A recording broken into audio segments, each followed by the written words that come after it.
семејно и сајбер насилство, булинг, малолетнички абортуси, зголемен број на разводи се дел од предизвиците со кои се соочуваат семејствата низ Македонија. За намалување на ваквите проблеми потребна е семејна едукација.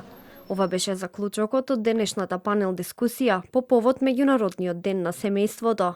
Душанка Петрова, советник во Заводот за социјални дејности, рече дека честопати насилството трае и откако сопружниците ќе се разведат. Според неа, во такви ситуации најчесто страда мајката.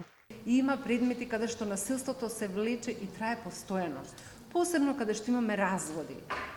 Затоа што најчесто една врска, еден брак, каде што е насилството акутно, бракот се разведува и потоа има деца. Децата ќе се доверат кај едниот или кај другиот родител.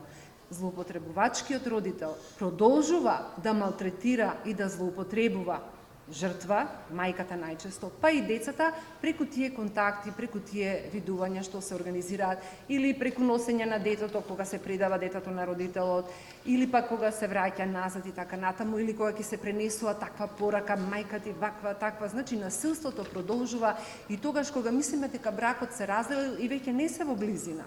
Универзитетската професорка Татјана Стојановска Иванова рече дека семејната едукација ќе помогне гласно да се говори за проблемите со кои се соочуваат и родителите, но и децата. Затоа ни е потребна токму семејна едукација за оваа проблематика и говорење јавно, бидејќи се што потекнува и насилството ни покажуваат истражувањата, ние не говориме напамет. Како велат, пред фактите и боговите молчат. За Емил Диркем, кој што каже што фактите се закон. И нас фактите не говорат дека од несоодветно третирање на соодветни проблематики во семејството ни се раѓаат тие проблеми.